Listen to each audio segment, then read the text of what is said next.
Hey everyone, and welcome back. So the other day I received a message from a subscriber of the YouTube channel, and they had a question around finding great undervalued businesses. This person had a problem that I think I've experienced and that I think a lot of other people would have experienced, in that you're able to find businesses within your circle of understanding, your circle of competence, but that those businesses tend to be these large tech companies that are attracting these huge stock prices. So in other words, you can find great businesses like an Apple or a Facebook or a Google, but that you cannot find businesses that are of that caliber, great businesses that are undervalued, that can be purchased at an appropriate price. And ultimately, the question that Luke was asking here is, how can you branch out and look beyond these really great but obvious great businesses and find big brand name companies that are undervalued, that actually can be purchased at a price where you're confident you're going to be making a 15% or more long-term compounded return. So that is exactly what we're going to break down in today's video. I hope you guys enjoy it. And as always, if you do, the best way that you can show me is by leaving a like on the video and then heading down to the comment section and let me know your thoughts on the video, or if you have a question, I'll be answering questions as this video goes live. And one other thing, recently there's been a lot of subscribers who have not been receiving notifications for my videos. So if you want to be notified every time a new video comes out, then make sure that you have subscribed first of all, but then click that little bell icon next to the subscription button, and that will mean that you get notified on your phone and on your laptop whenever a new video is posted. So make sure you do that if you're interested. But with that said, let's jump into the video. Now, before we get into answering this question, I think it's important for me to explain what I mean by a great company. And the way that I describe a great company at a very top level is that a great company is a business that produces a lot of profit and has low uncertainty.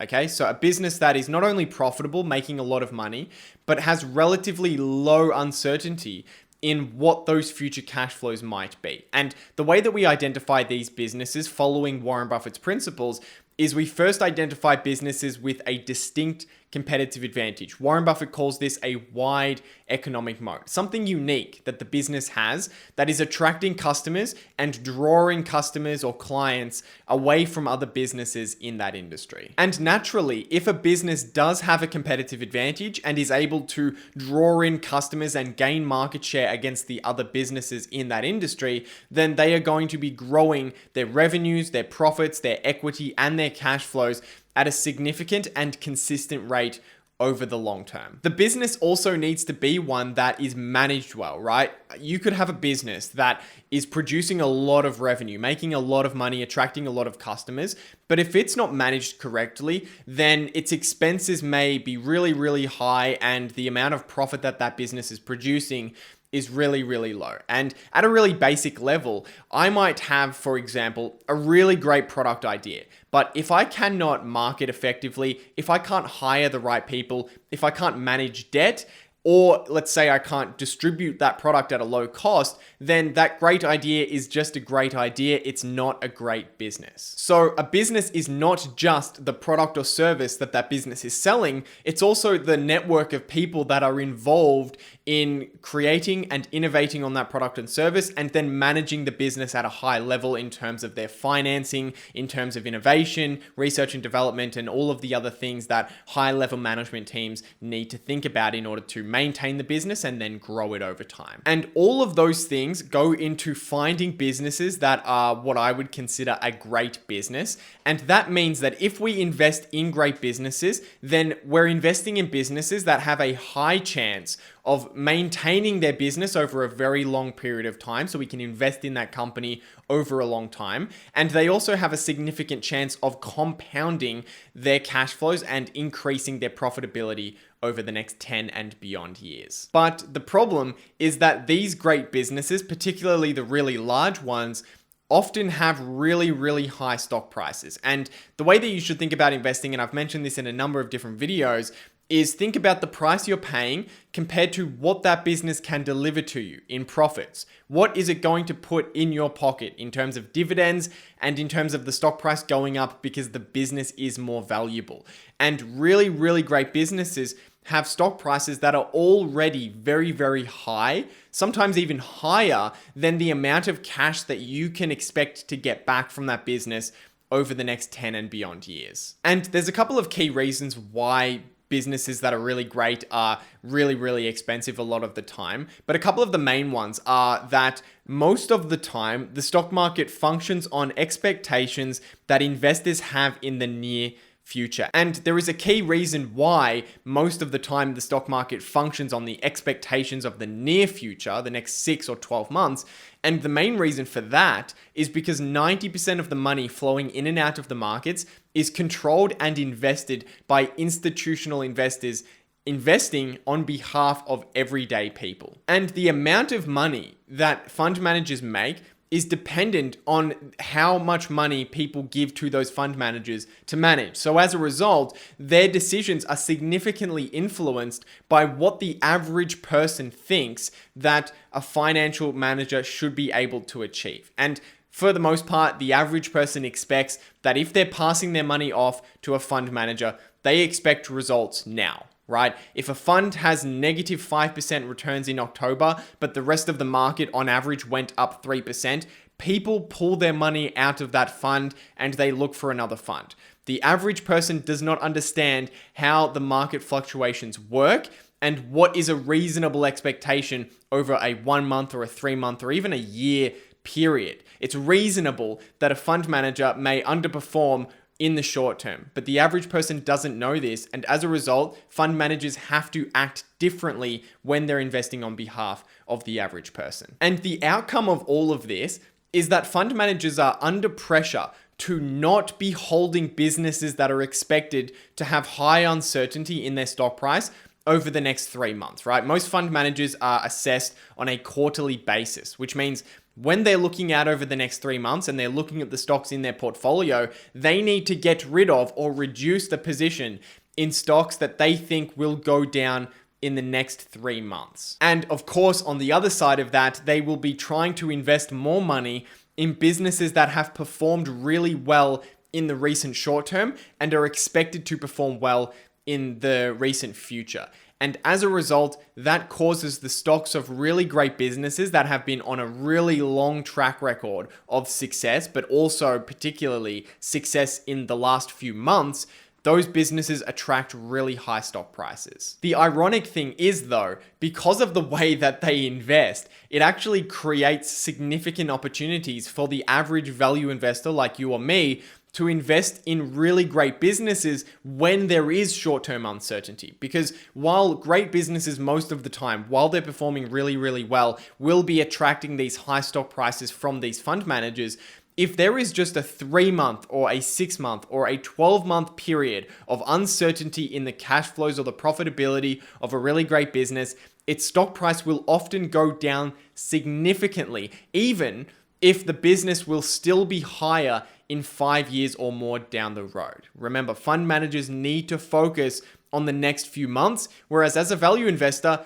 we don't have to care about the next few months. Who cares if a stock goes down over the next 3 months if it's going to be significantly higher in 5 years? A prime example of this was what happened to Facebook in 2018. So I want you to take a look at this chart of monthly active users on Facebook. And I want you to take a guess at when the stock price for Facebook crashed. Just guess, which quarter do you think? And if you guessed between Q4 of 2017 and Q2 of 2018, you would be correct. The company saw extremely slow growth in users during the beginning of 2018, and this in combination with a data breach on millions of European accounts caused significant short-term uncertainty, and the stock went down 40% over the course of the year. So I hope that the first part of this video helped to give you a sort of an overarching philosophy on what you should be focusing on when trying to find these undervalued businesses. But there are actually 3 actionable ways that you can go about and seek out these opportunities. And these are the ways that I've been able to do it, how I've been able to look beyond the really big tech companies, even though from time to time, like a Facebook, they do get really, really attractive, how you can look beyond that and still find really, really great businesses at attractive prices. The first thing that you want to do is that you should always be building a watch list of really great businesses, regardless of whether they're overvalued, right? You shouldn't be looking at a business and think, okay, it has a PE of 30. It's really, really expensive. Let's not even analyze it, right? You need to be building a watch list of expensive but really great businesses, because every now and then something like a Facebook will get really cheap for maybe a couple of months, and that will be where you look to your watch list, you say, hey, I've analyzed that business. I'm confident that I understand it, that it's a great business, and it is now for a brief time at a price where I would be happy to invest. So having a watch list that you're consistently building is a super, super important step in being ready when opportunities arise. The second thing that I do is that sometimes I seek out businesses in industries that are facing a short-term problem, or maybe it'll be a business that's facing a short-term problem. So for example, at the moment, there's a number of industries that are really, really suffering, right? Most industries are in a bit of trouble. There's some that are doing better than ever, like a Netflix, for example, but there's a lot of industries that are really struggling. Travel is one, anything related to travel, airlines, airports, accommodation, travel managers, all different types of those businesses, a number of different entertainment types of businesses, cinemas, restaurants.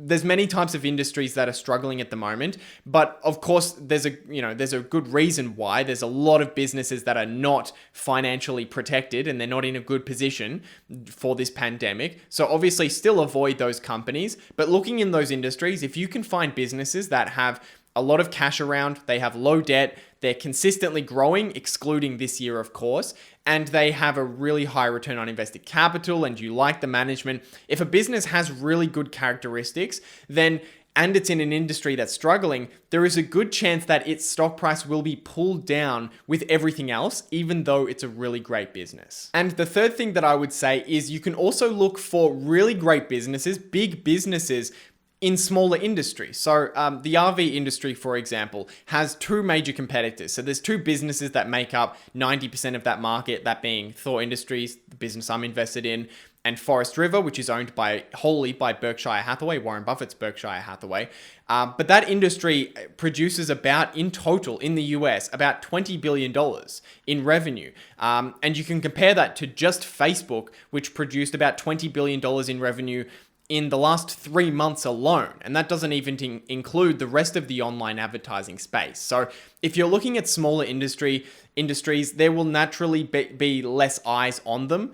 And as a result, you can find really big businesses in smaller industries, and often there will be opportunities there. Ultimately, I think there's a Peter Lynch quote, I think it's Peter Lynch that says this, that perfectly defines what would make you a really great investor. And it is that the best investors are the ones that turn over the most stones. And I don't know if that quote is, I'm probably paraphrasing it, and I don't even know if it's Peter Lynch. Someone let me know if I've got that correct.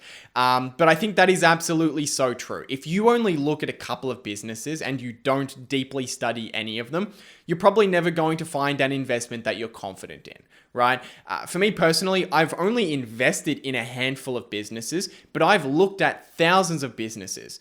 And there's hundreds of businesses that I've looked at quite in depth, and I've spent thousands of hours deeply studying a few businesses that are on my watch list that I would like to invest in and are ready to invest in if their prices got cheap enough. So the more research that you do, the more businesses you look at, the more industries you look at, the more opportunities you will find, and the more businesses that you can put on your watch list. Businesses, as I said, that you think, that you understand, first of all, that have competitive advantages, you like the management team, and you can figure out what the cash flows are likely to be, sit them on your watch list, and have a watch list of however many businesses it is, 10, 20, 30 businesses, and every now and then an industry or a stock or a business specifically will go through a problem in the short term that causes fund managers to pull their money out of that business. And that is when a smart value investor can invest at a good price that will ensure that you make a significant return over the long term. So that is all for today's video, guys. I hope you enjoyed it. And as I said at the start, if you did enjoy it, I would very much appreciate it if you could take the 2 seconds to leave a like on the video. It helps me out way more than you could possibly know. Let me know your thoughts down in the comment section below. I'll be answering questions and comments as this video goes live. And if you're not subscribed already, what are you doing? Make sure you hit that subscribe button so you get notified and updated when I'm posting new videos. But other than that, I'll see you guys in the next video.